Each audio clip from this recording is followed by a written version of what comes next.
to get upset. Believe it or not, you carry more authority when you keep giving the same answer in a calm voice. Now, two more things dealing with this. Give a choice consequence if they don't. You can get ready for bed now, and I'll be able to come up and do this. Or you will not get to see or do something else that you want to do. You choose. So we're stepping it out of you forcing them. We're flipping the tape, we're flipping the script that they have to choose what consequence. Well, that completely disempowers the why. It completely disempowers the arguing because they're choosing what they're going to have. So you want to give a reward side and you want to give a consequence side. And you want to present both. You can get ready, or you can stop arguing, and you can do A or B, or you can keep at it, and this is what's going to happen. Now, folks, this may be one of the most important things I see with families that is problematic. You do it half the time and you don't do it the other half. If you say there's going to be a consequence, there needs to be a consequence. Most of the kids that I work with are falling into a category that I call professional gamblers. Okay? If they think you're only going to enforce a consequence half the time, then they're going to roll the dice. You're actually increasing the acting out. Okay? If you look at principles of gambling, it's based on a very simple principle, intermittent reinforcement. You don't know when you're going to get reinforced, you don't know when you're going to win, and you don't know when you're going to lose. You're going to pull the lever and it may come up, or you're going to pull the lever and you got nothing good. So what we are trying to do is when you give reinforcement or consequences that you don't follow up with, you just basically told that child, tomorrow night I'm going to do it again. You are rewarding, not intentionally, but you're rewarding what we almost call addictive thinking. I can roll the dice, and I have only a 50-50, 60-40, whatever my chance is. Behavior stops when consequences are consistent by both parents and you follow through. Otherwise, the behavior will keep going and it will seemingly not stop, and you keep wondering because I punished them last night and we're at it again tonight. Why? We are intermittently reinforcing the consequences. And that's the basis of gambling and addiction, is intermittent reinforcement. So if you're not going to follow through, I'm just saying, don't expect this problem to get better. Because you are rewarding the reward pathways that said, roll the dice, roll the dice, roll the dice. So if you want bad behavior to stop, you must be consistent. I'm not saying we can always pull off 100%, but we need to be very consistent with whatever the consequence is. Remember, most children learn to alter behavior via consequences. Or they modify behavior based on reward. If it's something I want, I'm more inclined to cooperate with you. If it's something that's going to happen, I'm more inclined to cooperate with you because I either want the reward or I want the consequence. Or I don't like the consequence. So, what are our strategies here? Don't engage in arguing. after you've said it twice, I need you to leave the room. I've had kids who are so invested in this is they will track down the parent and argue through the door. Because remember, your attention is also rewarding. You continuing to argue is also rewarding, both attentionally and in terms of punishing you. So if you say, do this, and this is what's going to happen, I'm not going to argue with you, you can do this now, or this is what's going to happen. And like I say, notice that they'll trap you in a why. Give the why, because we need to get to bed by 8 o'clock. Why? Because that's bedtime and you need to get to bed by 8 o'clock. Okay? It doesn't have to be a deep reason. They're not arguing theology. Okay? Help me understand the concept of the Godhead. Okay? This is strictly, we need them to cooperate, and they don't want to because they'd rather do something else. So once you've explained twice, I want you to say, I've already explained it. I'm not going to explain it again. So do not get caught in we're going to keep arguing the rightness of your decision as a parent to do or not do something. That is a waste of time. Now, I work with a lot of behavior disordered kids who pretty much run their own parents' house. And they're coming into my office because the mom and dad don't know what to do about their disruptive, disobedient, destructive child. So they come to me. I'll get a history of how long it's been going on, and what are they doing, and how are they doing it, and what usually happens, trying to get kind of okay, I've got it. Now, I said, I want to go ahead, Mom, Dad, leave. I want to visit with your kid. Without exception, my behavior disordered kids will go and do something destructively in my office. 100% of the time. What are they asserting? They want to see if I'm in control. They're going to test the waters. They're going to go take my clock and take it off the thing. They'll start pulling books off my shelf. They'll start jumping on my love seat. They'll go over to my file cabinet and want to pull out files. To which I say, stop. You do that again, you're going to end up standing in the corner for, depending on the age, 5 or 10 minutes, and you aren't going to leave this office. What do you think they do? Oh, I didn't know that. Surely I want to cooperate. I had no idea what the rules are. What do you think they do? They immediately do the very behavior I asked them not to do. Yeah. And they got this little smirky grin like, you think you're in control? I'm running the show. I actually do not speak, and this is an important thing. When you're giving a consequence, don't speak to them again. We're past talking, okay? Do not talk to them again. This is what I do. I take them by the shoulders. I walk to the corner of my room where there's nothing there. I take them by the belt, meaning holding onto their belt here. I'm not laying another hand. I just hold them by the belt, and I hold them against the wall, and they start screaming as if we're skinning them alive. And I have parent, Oh, yeah, like, what are you doing? So he's standing in the corner. Why? I told her not to.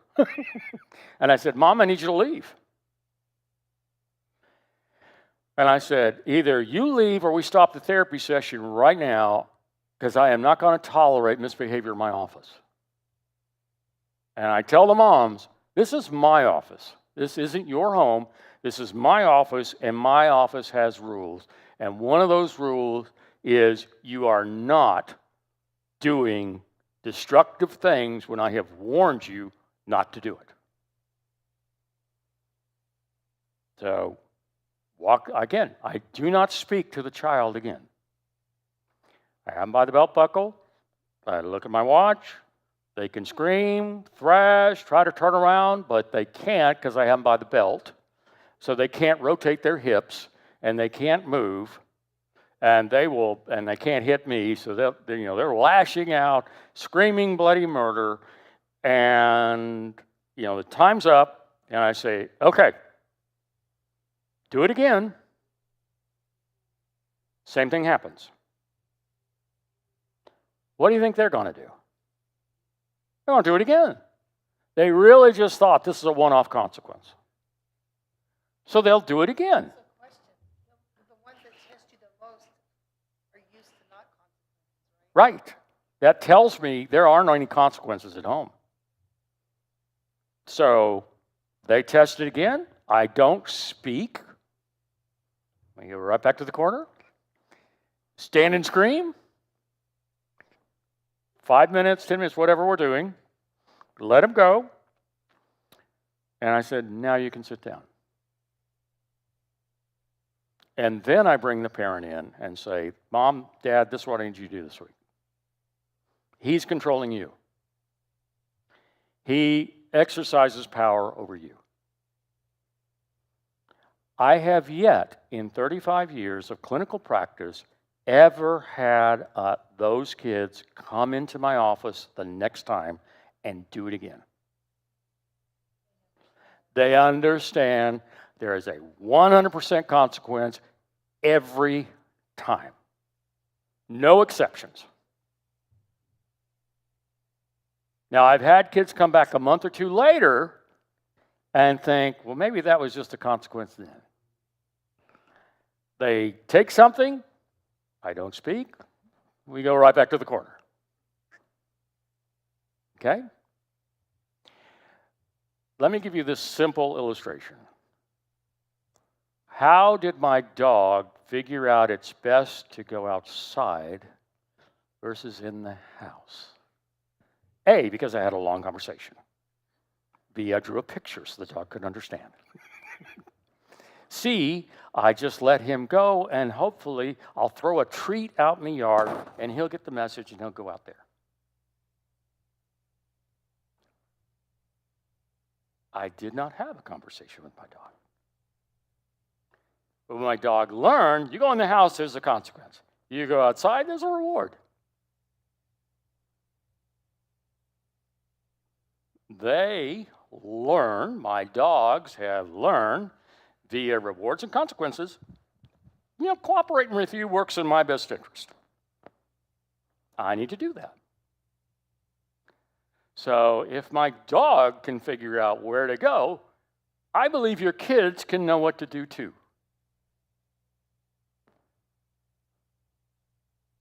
So we're not going to play the power game. We're not going to argue.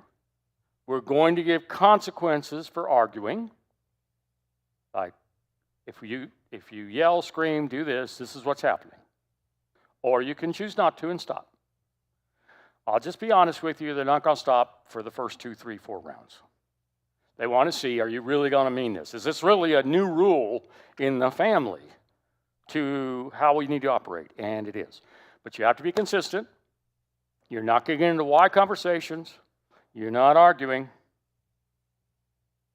You're just letting the consequence do the teaching, but you're doing it via choice.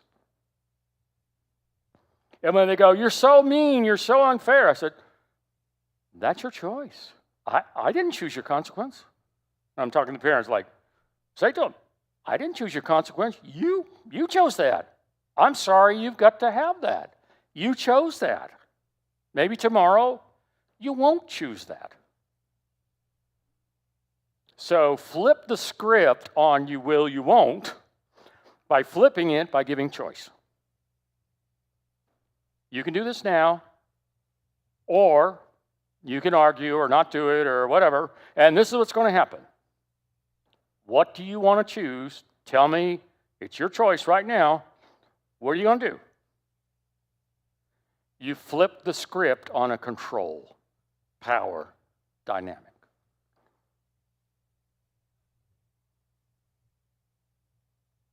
So, we're giving natural and logical consequences.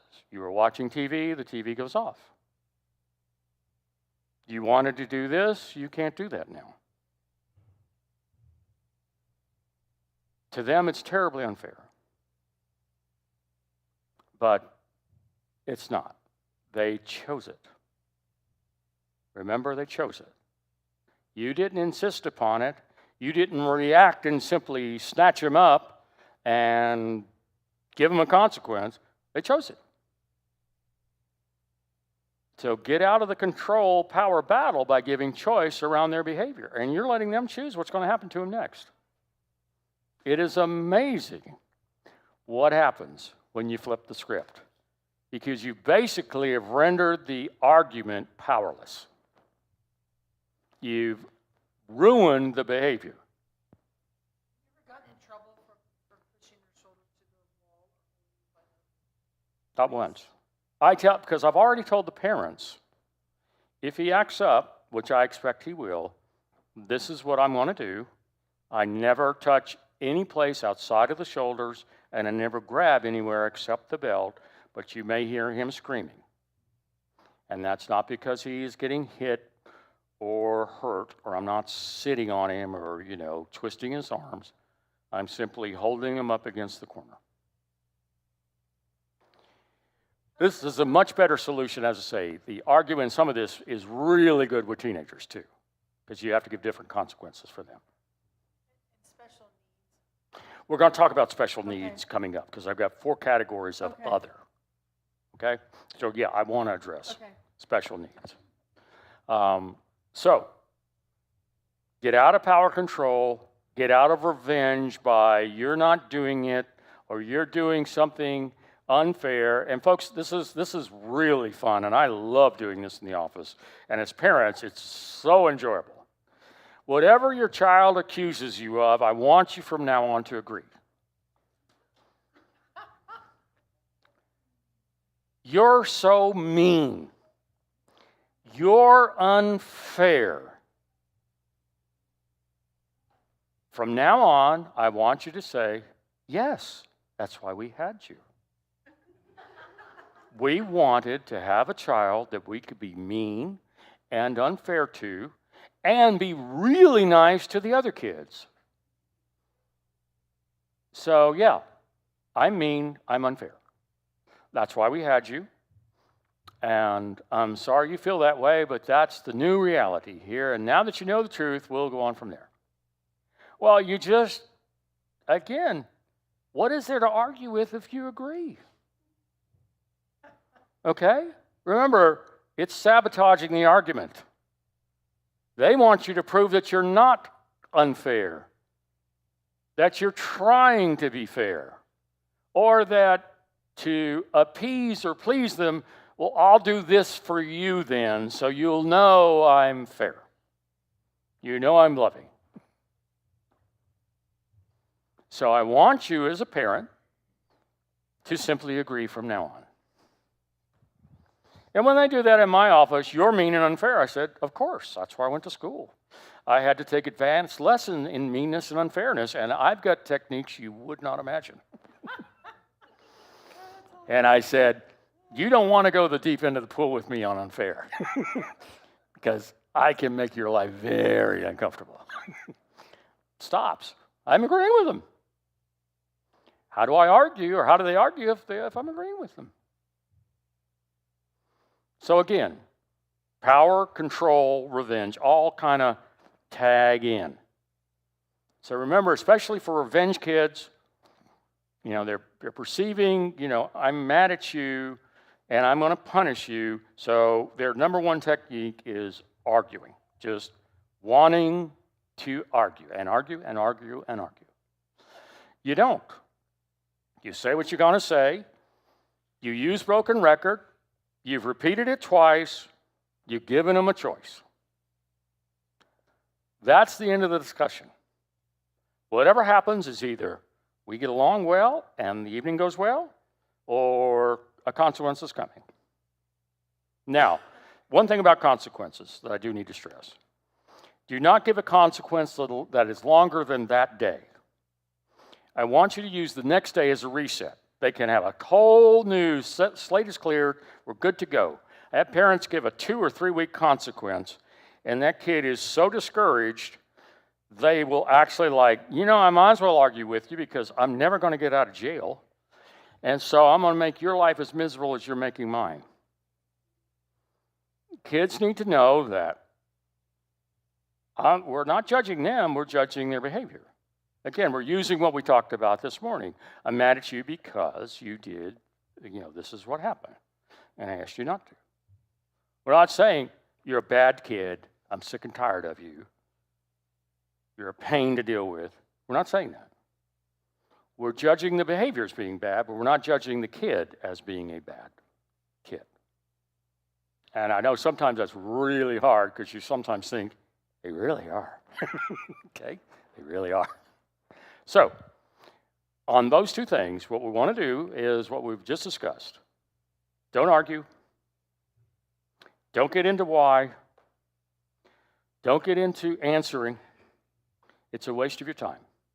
Give a consequence, like we can stop arguing now, and this is what's going to happen, or you can keep arguing and this is what's going to happen. And then please, please, please, do not talk to the child again. Use the consequence. That does the teaching. Schools use this all the time. You act out, you go to whatever, you have to sit after school, go into there. I have never had any kid go, and ask them, why you're there? Yeah, I was talking in class and they told me not to. They get it. And I said, do you think the consequence was no fair? No, they told me if I keep talking, they're going to send me there. So they make the connection.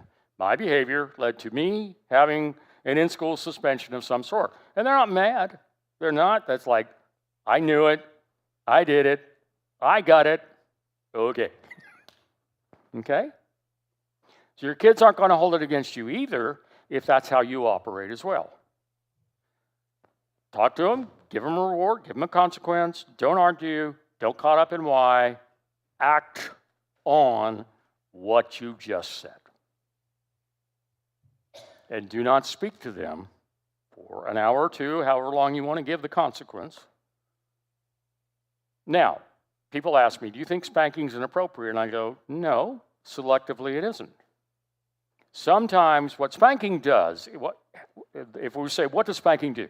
Because I get this asked all the time. Spanking stops bad behavior right then. You're wailing on your brother, I told you not to, they get spanked. So I'm not saying spanking, and I want to differentiate that from beatings. Beatings are abusive, spankings are not. Spankings are designed to stop bad behavior in the moment.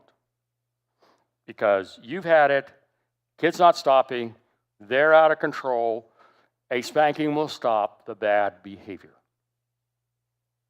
So people go, you should never hit a child. And I go, I disagree with that. Spankings have a place.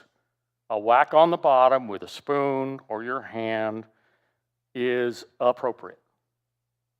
Taking a belt or using other objects are not appropriate. That we have gone beyond punishment to learn. And the child interprets when they're overly abused, I'm a bad kid. Because abuse means I am such a horrible kid, that's why I got hit so hard, that much, at that depth. They internalize the abuse as being bad self. We want to stop bad behavior. We don't want kids feeling bad kid.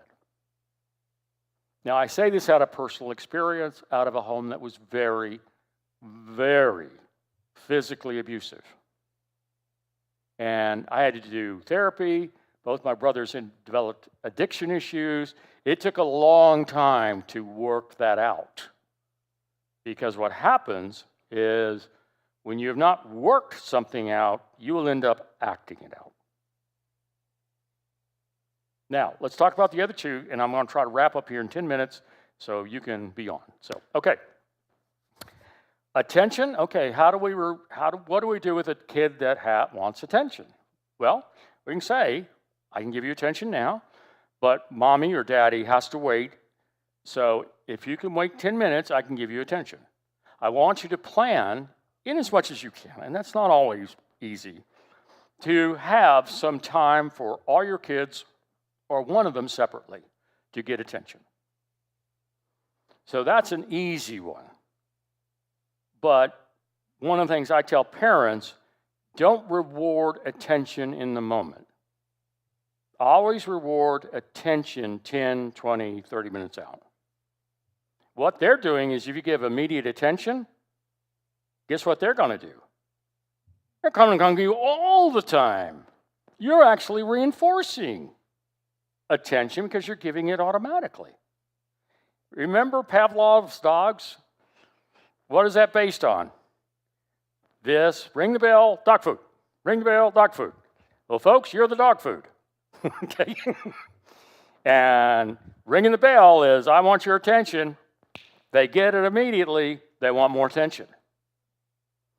So be proactive to find times to give your children attention. But secondly, if a child needs attention or wants, mommy, play with me, daddy, do this, whatever, we can find a time that, playtime is this, or I can do this later, or we can all play a game, but don't reward attention in the moment. Reward it a little bit later, 15, 20, 30 minutes. Or like I say, if you're cooking dinner or you're working in the yard and someone wants to play while you're mowing the grass, well, we can't do that while we're mowing the grass.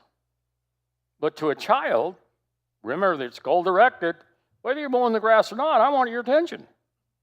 They're not making the connection that this is not a good time. Okay? They just know they want it. And it doesn't matter what you're doing. They want it now. So attention's an easy one to address. The last one, inadequacy. I can't do this. These are kids that generally have anxiety-based disorders. And I'm going to talk about the 4 things that we need to wrap up on. But kids that tend to have issues with anxiety have all or nothing thinking around tasks and behavior. Okay? An anxious child sees things that I can either do it or I can't do it at all. Now, truthfully, in school, something may be hard. So they'll give it a time or two, but in their minds, I can't do it. So if I can't do it, what do? I quit. Homework stops. I can't do it. What do we have to do as parents? We are the encourager, reinforcer. Yes, you can. Just like the illustration you gave this morning. Son's having a problem, can't get in. Let's support them and encourage them as much as they can because they can't, one of the things with anxious kids, they cannot self-reinforce.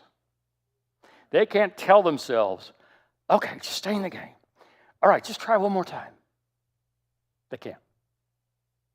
They are what we call externally bound, meaning they can't give it to themselves. They are dependent upon others to give it to them. They can say, did I do a good job on that? What is that saying? I don't know if I did. And as a parent, you just go, yes, you did. That was a very good job. Oh, then they did a good job. So these kids pull for a lot of, did I do okay? Did I do this right? I'm worried I didn't. And along with that, all or nothing thinking. I tried 1 or 2 times, and I can't do it, so I just quit. So we have to come in there and go, you can do this. It may take a little bit more effort. I'll stay in here with you. We can work through that. What we never want to do is say, well, if you can't do it, then don't. Because then that goes to every subject they have in school. Well, I can't do math. I can't do reading. I can't do social studies. I can't do this. It's too hard. And I have parents that say, well, I don't want you to be uncomfortable. I don't want you to be unhappy. Only do what you can do. Boy, are you doing a child a disservice. You are setting that child up for failure. Some things, folks, are just hard. They're just hard. And you need to be honest with them. Some things are just hard, but with practice, you can do it. I know you don't see you can do it. I know you can. You have to be that external, yes, I know you can, even if you think you can't. So those kids just give up easy. And this is linked to something we're going to look on the next slide, if we could go to that. This is linked with ADHD. ADHD kids think differently. They think in all or nothing terms. 80% of all ADHD children have anxiety and depression. So now I'm talking about the other side of misbehavior. I'm talking about what other problems could be the reason for why that child can't. And these are the big ones. A depressed child will act out. They'll be destructive, they'll be non-cooperative, they'll be argumentative, they are super quick to anger, super quick to get upset, super quick to shut down and quit trying. So sometimes this is depression. Now, let me give you depression and anxiety from a statistical basis. If you have a depressed parent, you have a 50% chance that one or all of your children is going to have depression.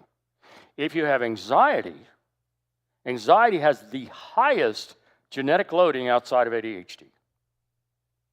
If you have anxiety, there's a 70 to 75% chance that child will have issues around anxiety or perfectionism. So when they're doing it and they can't do it perfectly in their mind because it's all or nothing, they failed. So, yeah, okay. So when I'm looking, assessing, treating a behavior disorder and that kid's hyper, I know I have to look beyond this is not just ADHD. There's other things going on. This child's isolating too much, isn't talking very much, is argumentative too much, is shutting down, going to their room all the time, breaking stuff intentionally. Because here's another, if you want to write one of my gold statements, a child cannot act better than how they feel. If they feel bad, they're generally going to act out that feeling. So an anxious child is afraid of a lot of things. Afraid of the rain, afraid of thunderstorms, afraid of school, afraid of math.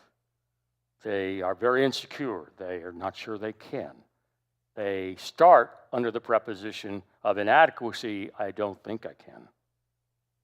So we need to look at those kids. So these are outside of what we talked about up here on the goals of misbehavior. These are actually specific problems that could be contributing to your child's behavior in a negative way. Okay? Anxiety, again, we just talked about that, so I won't go into that. The next one is just ADHD in general, because there's an 80% correlation that if you have a child with either the inattention version or the hyper version, that child will have some degree of mood disorders, meaning anxiety, depression, OCD, perfectionism, as part of their behavior and part of the problems in school. So what do you think happens in school with depressed or anxious kids? Poor school performance, acting out at home, shutting down, unable to function. It's genetic.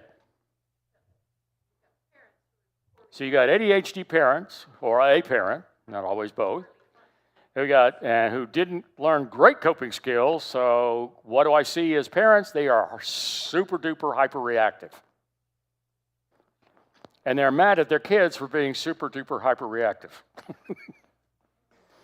Okay? You know, why does the Apostle Paul say, fathers, don't provoke your children to anger? Hey, folks, that's the saying. We have a role in this. How we approach it may be our fault. So, last one, ODD. And that's called oppositional defiant disorder. And 20% of kids that I work with ADHD and a mood disorder have a severe behavioral disorder. They are like off the chart, controlling and destructive. I don't care what consequence you give to them, they will do whatever.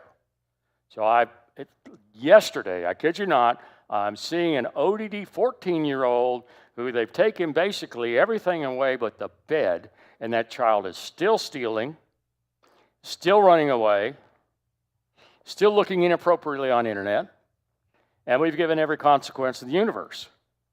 What they did not realize is what's causing or contributing is undiagnosed ADHD and undiagnosed mood issues, extremely anxious child, looking something to make them feel better, and then we got the behavior disorder on top.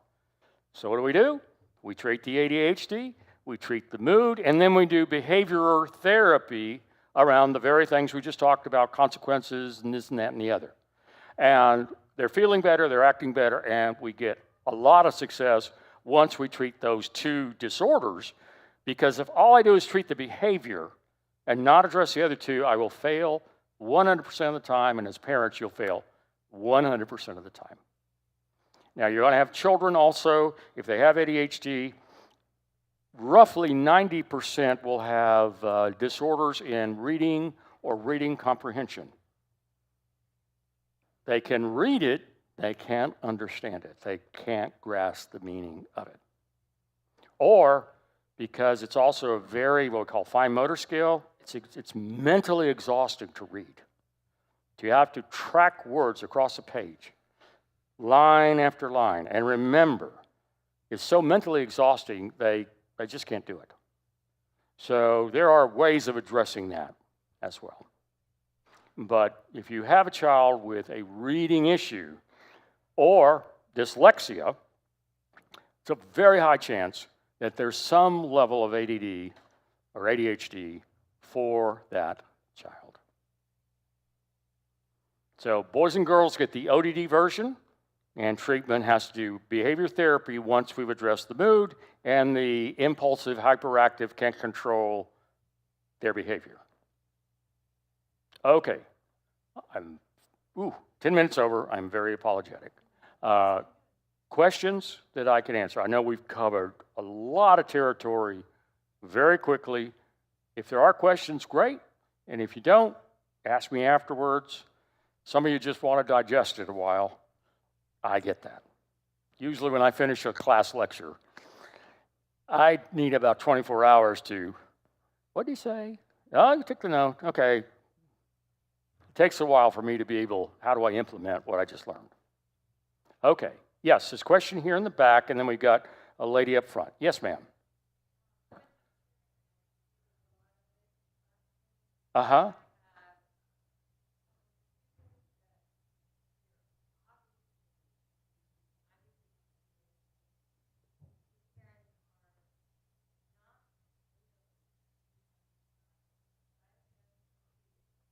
Mm-hmm. It is a major issue in Christian families.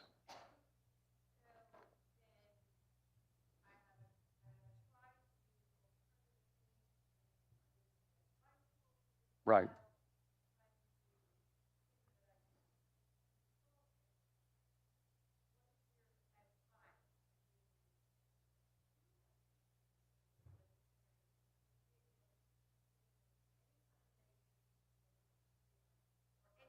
Well, I address it from a learning perspective. Look, they're going to miss between 50 to 80% of everything I try to teach. They're going to be behind in school.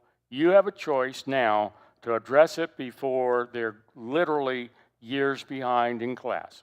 And I do the same thing I just talked about with children. It's your choice. This is what's going to happen. Now, another thing with ADHD kids is they do not read social emotional cues. They don't get why others don't like them. They don't pick up. The other issue is they're 20% less mature than their biological age.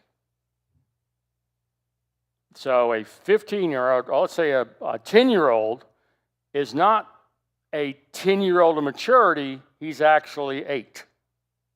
Well, you've got other 10-year-olds who are playing at a 10-year-old level, let's say, communicating at a 10-year-old level, and he or she isn't fitting in. They don't have friends.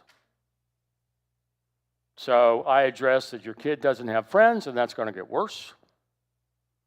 He's going to get further behind, which means he's going to get he or she's going to get very anxious and very depressed, and they're going to, and this is the danger part, I tell parents, when that child who becomes depressed with ADHD because of that all or nothing thinking, when they think they can't do it, they stop crying across the board. And it is almost impossible to get that child to do work in school.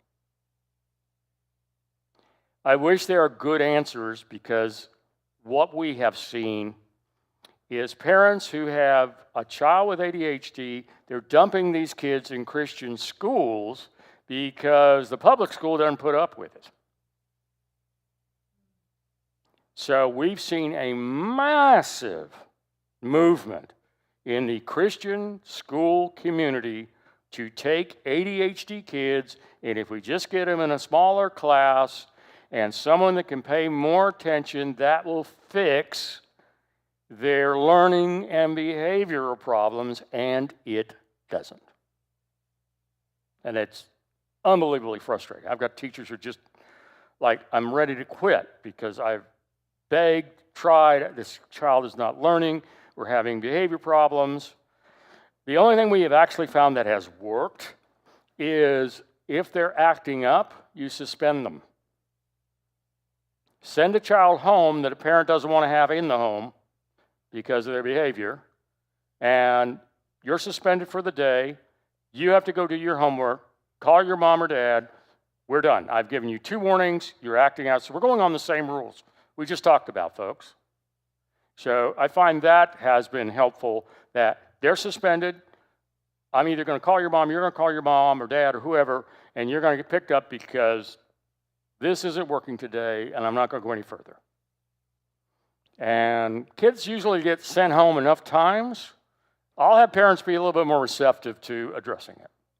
Not always. Yes, ma'am, and follow-up question.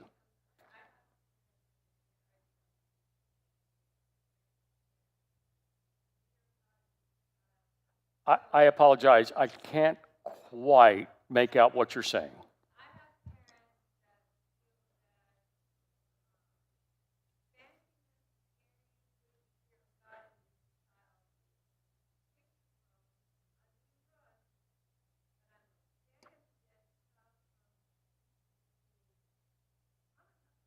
Yes. Mm-hmm.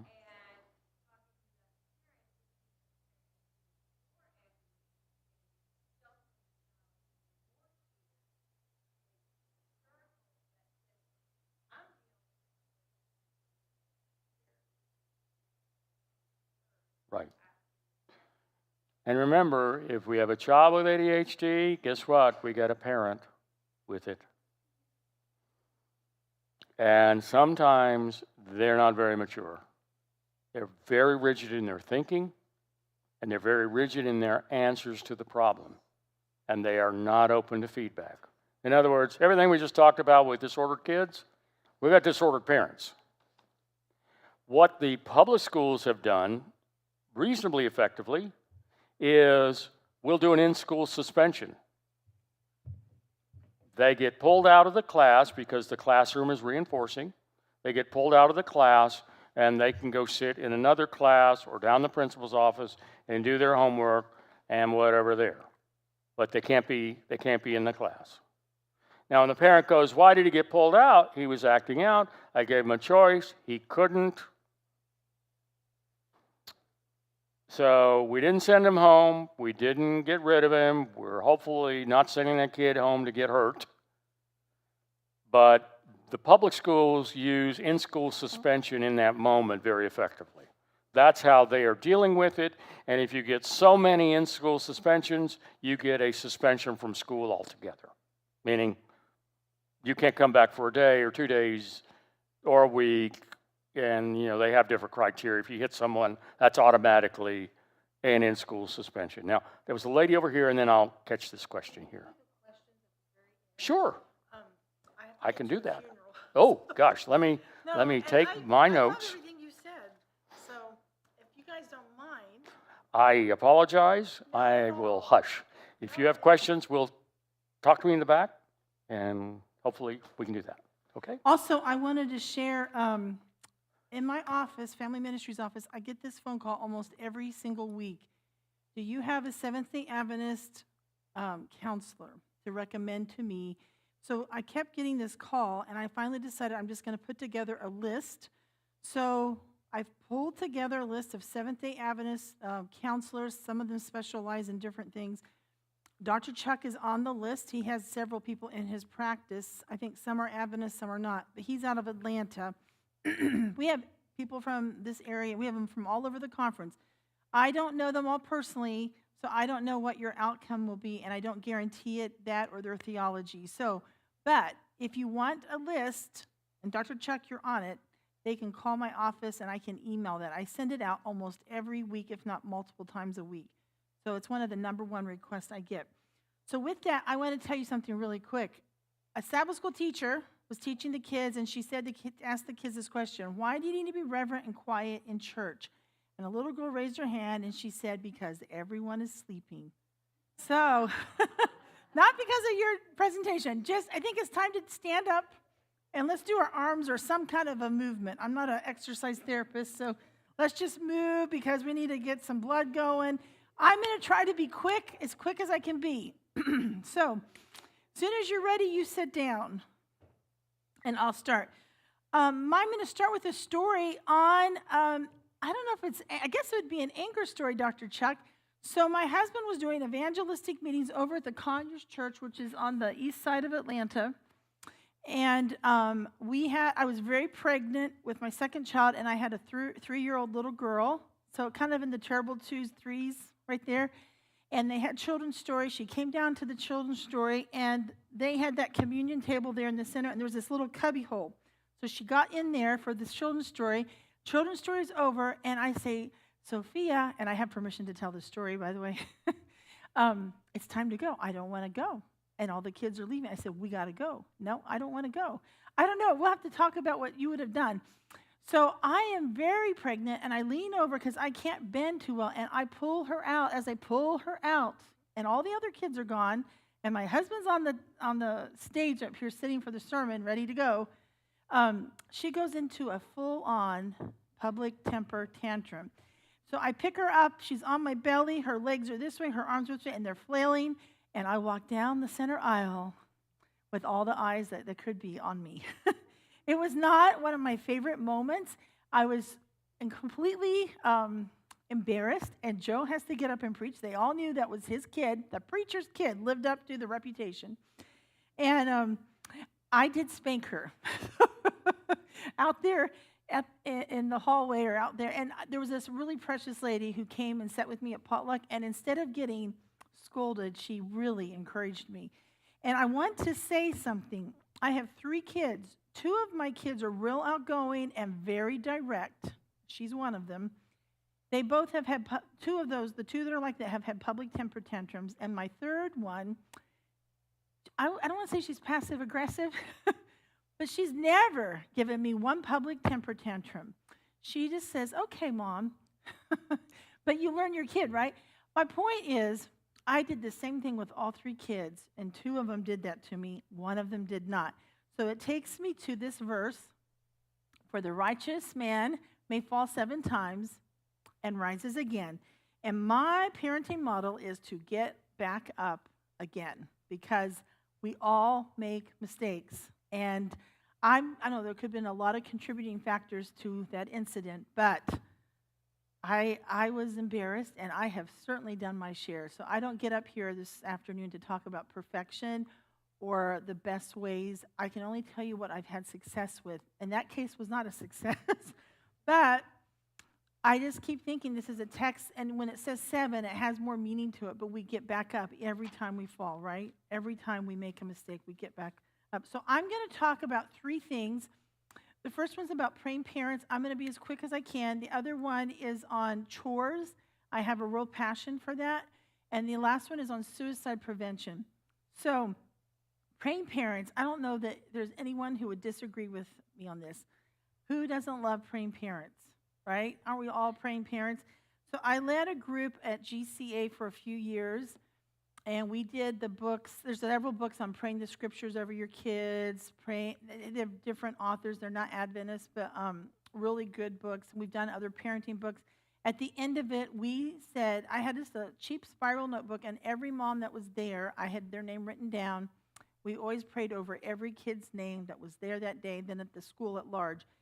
And I have to say, by the end of the time we got done praying, I was always crying. It became one of my favorite groups. It was very special. We bonded and we shared things.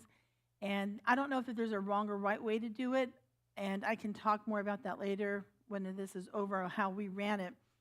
But I remember there was a young man that we prayed for by name because his mom came, and on 2 different occasions at GCA, he got in trouble. One of the times he got suspended, and we had prayed, and it was always the next day. And I have thought about that, and I've always gone back to what if we hadn't prayed? It could have been so much worse. So I have to believe God covered him, and he had choices, like Dr. Chuck said, and consequences. But praying parents groups, I encourage them. They are one of the greatest ways to make friends in the community. You can do them in your neighborhood, here at the church. When you drop off the kids, we did ours at 8 in the morning, right after drop-off. And I just encourage all churches and schools to have a praying parents group. There's so many books, and I have a list of them at the office if you would want any books for your group. The other prayer I want to talk about is bless it or block it.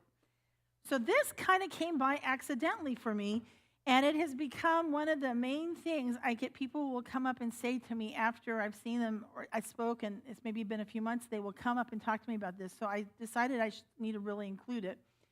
So bless it or block it. My oldest was in academy, and she met a young man at another academy through a mutual friend who was a great young man, and they got to talking on social media in one of the platforms. And so she told me, and so I said, okay, I'm glad she's telling me. And the friend that had introduced her to this young man at this other academy was a good guy, so I assumed this boy would be a good boy. But then I got to thinking, I said, is he a good boy? I don't know if this is a good boy. So I said, Lord, if you're in this, just bless it, but if you're not, block it. And I prayed that prayer. The next day, my daughter came to me, and she said, Mom, he ghosted me. You guys know what they mean by that, right? They ghosted me means they left. They stopped texting or whatever the way they were communicating. He was done. He didn't communicate with her. So she was kind of sad, and I thought, was that the prayer, bless it or block it? I'm going to say yes, because I think in the long run it wasn't a great choice. But it wasn't a big deal. It was also high school. So move forward a few years, and my son was sweet on someone in high school, and I remember he got into the car, because I started doing bless it or block it, this prayer for many other things besides romances, but specifically romances. I prayed it this morning on my 3 kids.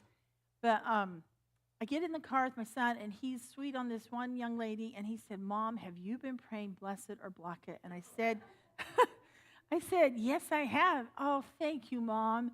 So I never forgot that he said that.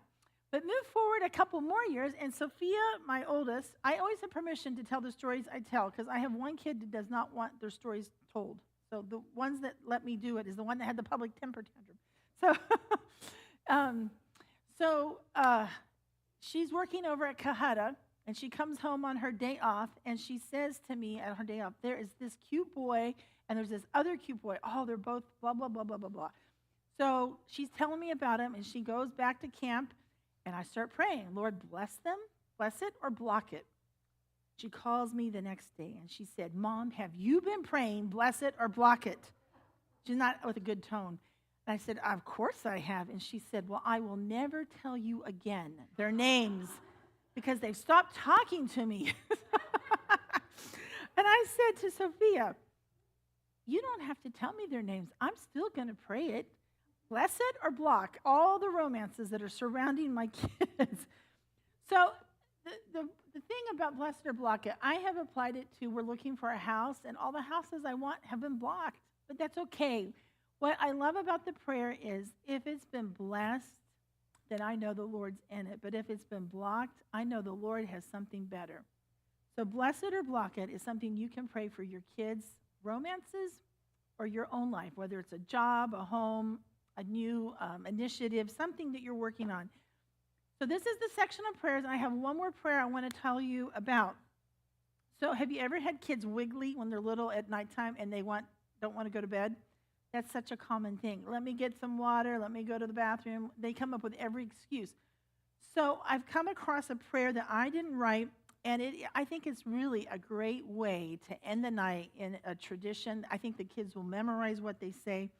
Something that we did when my kids were little, and I got this pillow made on Etsy, and it's in my handwriting. I would say to my kids, I love you, and then they would say, I love you more. And then I said, well, I loved you first. And then they'd say, well, that's not fair. And then I would say, oh boy, night, night. And we would all say it, and I could stand in the hallway, and they would say it. So I got one made for them because it's kind of a special thing that was said. And it's nothing fancy. So this was our thing. But I came across something that's way better, even better. And I have a handout that I will give at the end. It's this. It has all of it on there. And it's an evening prayer called the Body Blessing Prayer. Head, shoulders, knees, and toe, the Body Blessing Prayer. So that's it right there. I'm going to read it to you. I think the thing I really do believe, when they're wiggly, this helps to calm them down because it's a distraction and it's something special. So here we go. You put your hand on the part of the body that you're going to pray on. So it says, touch their feet. And it says, bless their feet. May they carry the good news. Bless their legs to go on in times of trouble. Bless their backs. May they be strong enough to bear the burdens of others. Bless their arms to hold the lonely, and bless their hands to do good work. Bless their neck. Would they turn their heads towards you? Bless their ears to discern the truth. Bless their mouth to speak encouragement. Bless their eyes to see beauty. Bless their minds that they may grow wise in the knowledge of you. And above all, Lord, bless their heart. May they come to love you and all that you've made in the right order. And it's I just think that is a precious prayer. I would have loved to have done that with my kids. I didn't know about it until about 2-3 years ago. And you pick that up, you memorize that. They'll say it with you. And it's a distraction from whatever it is, and it's such a beautiful way to end your night. But there's more to this than you think about when you're reading it. So, one, it is a distraction and helps to calm down. It's a spiritual blessing you're praying. But additionally, we know that kids are into it. They have an instinct, right, about their theological truth for what God has made their bodies for. This prayer gives them theological clues about what their bodies were made for, which is, what are your bodies made for? Loving others, they're made for loving God, and they're made for serving the world. And as an added bonus, it forecasts biblical identities and callings on young minds. I don't think it's a guarantee, but worldviews are caught more than they're taught. So it's like a cold. Most their worldview beliefs from the culture around them. So when you do this prayer, you are forecasting what they were really made for by the creator of the universe. And it's a great way to get the wiggles out. Okay, so the next thing I'm talking about, mine are fast, chores. So this one I have a real passion for. And it started when my kids, my oldest was in the second. The chores didn't start then, but the story really came like a highlighter, I guess. My oldest was in second, my second was in kindergarten, and my last one was at home. And we had done little chores at home. So here's the story. They were in school, and I was a parapro for a teaching principal at one of the schools in this conference, and she was the 5th and 6th grade teacher, which meant she did administrative duties, and I would go and I would cover like PE or computer, something where I wasn't really responsible. So while she was gone, I did that thing. And then sometimes I was in the classroom and helped her. So one day she printed out all the missing assignments. And the majority of the boys had this list that was this long, and it was really tiny print. And I saw that list, I was in so much shock, I couldn't believe it, because my kids weren't really up into the school years with homework yet. The other back part of this is I had gone to school overseas as a missionary's kid in the European schooling system, and that was never even an option. So I was kind of amazed. I said, they have that many missing assignments? And there was no way you could get those assignments done. It's unconquerable to have a page. I mean, it was more than one page, like just this long list. I was in so much shock. I had to debrief with the principal. So I said, I do not want my kids coming out with this problem. I want that not to be the case. How can you prevent it? Is there anything I can do? And so we talked about this for a while, but her answer was chores.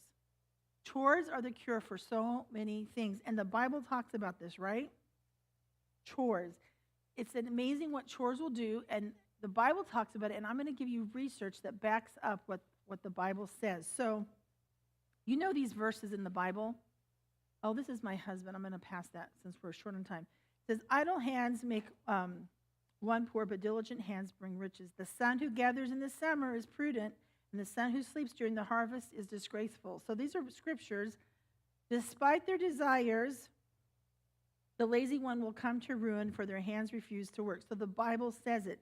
But you know what I think is really cool? When science and research they back up what the Bible already says, right? So I came across this research from the University of Minnesota, and it's on chores. So I'm going to read to you what it says because this is a lot. It's not that long, but I'm going to read what they wrote on this. So this study, this is from their works. This study is so interesting, albeit limited. It allowed 84 children from when they were 3 to 4 to early adulthood, checking in at several points throughout childhood. At each point, the researcher, Marty Rossman, the professor of family education at the University of Minnesota, looked at different variables, including gender, parenting style, and how the parents interacted with them. The researcher found these children who were involved in household tasks at age 3 to 4. Isn't that interesting? Perform better on metrics of success, finishing education, finding a career path, relationships with friends, family, avoidance of drugs, and IQ. It's not a guarantee, but their scores or their performance was above others who didn't have the household chores in their home life. So it says, meanwhile, the children whose parents sought to start involving them as teens had the reverse effects. And I think that's interesting, too. We're going to come back to that. This suggests that earlier introduction of the task is beneficial. While, of course, there could be plenty of confounding variables here, more research is necessary. It matches the research of other studies, such as the one published in 2019, that found children who did chores in kindergarten performed better on self-assessments and peer relationships and pro-behavior and life satisfaction. So you think about little kids, and I think most of you have them because I can see the room. We all have had little kids, right? Well, maybe we haven't all, but we know little kids. They like to mimic adults, right? They want to push the short little grocery cart. They want to talk on the phone like they mimic you on the phone, right? They mimic. So when they're little, they want to be like the adults. When you started as a teenager, that's the opposite of what they want. So the study backed up what we already know. Start it when they're young. So here's the benefits of doing chores early on. I already kind of said those. I'll let you read them. But I found another study. It was from Harvard that backed this up too. So I want to say this last thing about the chores, and that is small chores are for small people. We don't do big ones, and we are not going to be little chore servants. I always want to put the disclaimer out there. So children should be children, and it shouldn't take the majority of their time. It should be age appropriate, and it begins with mom and dad beside them. And we just give small chores for small people, and sometimes nap time is more important than the chore. And I think we all know how important naps are. Yeah, so I'm trying to get us out of here. And I am now ready for suicide prevention. This is really quick. I want to say this with sensitivity because I don't know who's in the room, and I don't know everyone here, and many families are affected by this. And the reason I really want to be sensitive to it, because in Georgia Cumberland Conference, we have 3 academies: Atlanta Adventist Academy, Georgia Cumberland, and Collegedale Academy, with elementary schools attached. On the campus of one of those schools, at each campus, all 3 campuses, Atlanta, GCA, and CA, have all had either a successful suicide or an unsuccessful, thankfully, suicide attempt. We are not prevented from it as Seventh-day Adventists. It is in this world we are in. So I came into my job about the time a lot of these were happening, and that's just the ones I'm aware of. I ended up taking 3 suicide prevention trainings. It doesn't make me an expert, but they all kind of said the same thing. One was an Adventist chaplain, one was an Adventist counselor, and one was from Columbia University. So some gave a spiritual piece to it, but they all kind of had the same message. So the spiritual ones included that Jeremiah was the weeping prophet. In Jeremiah 8, he wants death. Job asked for death. Elijah was down in despair. We read it in the Psalms. So it's not modern, but I just think it's become more prevalent, and we've heard a lot about it, even in our conference at our school. So here are the takeaways, and I'm going to read them real quick, and then we'll be done. From 3 suicide prevention presentations that I've set through. So suicide is the #1 cause of death in teenage girls. 8% will attempt suicide in high school. Of those 8%, 24% of them identify as bisexual, or probably one of the letters, The highest suicide is in rural areas due to less consistent access to medical and mental health care and the higher gun ownership. Those with addictions have a higher rate of suicide. There's a high rate of depression in suicide victims. There are stigmas and misunderstandings associated with depression. So this is the part that's important. Antidepressants do save lives. Not treating depression is what ends up killing them. Some people believe if someone is really suicidal, they probably will kill themselves eventually, which is false. So that's probably my greatest takeaway is this statement. Suicidal thoughts come in waves. In other words, they're not on the same mode the whole time. It's highs and lows, right? Which means we can intervene. We can talk to them. Most people considering suicide want someone to save them, and this comes from people who were not successful in their attempts. And they look back and say, I wish someone had talked to me, had intervened to try to talk me out of it. And sometimes the ones who aren't successful have major physical problems as a result of their attempt, depending on how they went about it, right? And it says, having guns in a harder places to get to, such as a safe, lower suicide rates. Nearly 50% of people who die by suicide see their primary care physician 1 month prior to suicide. That's why your doctors always ask you those questions when you go into your primary care. Suicide is not the unpardonable sin, right? And I have a screening card for you for suicide prevention. I gave it to every teacher and pastor in our conference, and on a yellow clipboard from Columbia University. So I have what's on that clipboard in this question, and you ask the questions, and if they say yes, you keep going down. Basically, if they say no at some point, then you know kind of where you're at. I'm going to give those out in just a minute, and I am going to end with something that I think is really important, because remember, my mode for parent, or my role or goal with parenting is to always get back up, right? So here we go. Parenting troubles. Relax. Nobody's perfect. Even Joseph and Mary's lost Jesus for 3 days. They were not perfect either. Oh, let me go back to 988 is the suicide prevention line, not 911. And then finally, I love what C.S. Lewis says. You can't go back and change the beginning, but you can start right now, right? And change the ending. So I'm going to skip this, and I want to go to the closing slide. Lamentations. We have something new every morning. So God's compassion is great. I have the handouts. I also have a family challenge sheet. It's for 2 weeks. You can try it. I'll let you read it. And with that, I think he's out there talking if you want to talk to him. And I just want to close with a word of prayer. So, Father in heaven, we are so thankful for the little gifts you give all of us. Maybe we don't have kids, but we're thankful for the ones that surround us right here in this church. Lord, none of us do it right. We need your help. So when we fall down, help us to get back up. And we just ask for your guidance and your wisdom and your Holy Spirit to lead us in our families and to be with each of our kids. We ask these things now in Jesus' sweet and most precious name. Amen. Have a good Sabbath, and if you want one of the handouts, they're right. I'll just put them right here. Before we go, Chuck, Oh, thank you. Let me give you you the. hear us? Can you come in for a second?